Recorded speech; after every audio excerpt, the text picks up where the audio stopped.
How I Became a Ghost, Chapter 17. Goodbye to my family. When I brought Joseph his supper that night, Nanny Huma followed me. We sat in the shadows till Joseph finished eating. Nanny Huma was waiting for the evening report. Did you see Naomi today? He asked. Yes, said Joseph. She stayed close to the wagon. A soldier gathered firewood and lit the fire. Naomi cooked the meals.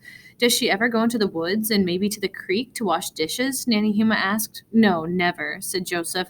They brought a bucket of water from the creek for dishwashing. During the day, she stays inside the wagon. She never walks with the others. After supper, she climbed into the wagon to sleep.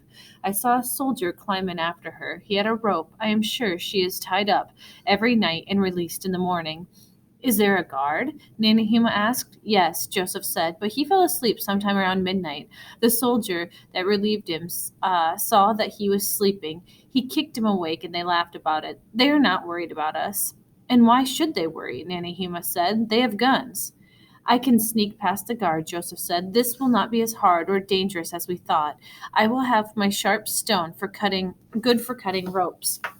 Nanny Huma did not reply. Finally, he leaned in my direction. What do you say, young Isaac? I knew what I thought, but I didn't like disagreeing with my best friend. Go on, Nanny Huma said. I knew we were thinking the same thing. Well, I stammered, I'm worried about Naomi. If we try to rescue her, she might not want to go. Why not? Joseph said. She thinks Nita is alive, I said. She is afraid of hurting her. She could scream and fight and wake the soldiers up. Then I am one dead Choctaw, Joseph said. Nanahima laughed softly. Between the two of you, I think Naomi will be fine. I'm impressed. And let's meet again tomorrow night. Be careful tomorrow. Joseph, you stay away from the soldiers' camp. We don't want to risk you being seen. Isaac, why don't you and Joseph walk backwards tomorrow? We laughed for the first time in days. Why would we want to do that? I asked. It's a long enough walk without doing it backwards. I think he means we should visit your folks tomorrow, Joseph said. Good thinking, Nanny Huma said over his shoulder on his way back to camp. It's been a long day for everyone. Let's get some sleep. I liked Nanny Huma. He was a powerful, important Choctaw, but he still had a sense of humor. Joseph snuck into the camp long before sunrise. Time to go, he whispered. I rolled up my blanket and put it in the back of the wagon. What about breakfast? I asked. I need to start the fire. Nanny Huma will tell them where you are. Come on. I followed him to the river. We walked to the tree so no one would spot us. With Joseph in the lead, walking backwards was faster than I thought. After only an hour, we saw my family. I was so happy to see them. My mother and father looked strong, and Luke looked very bored. That's a good sign, I thought. That means there's no trouble. There they are, I said to Joseph. But where's Jumper?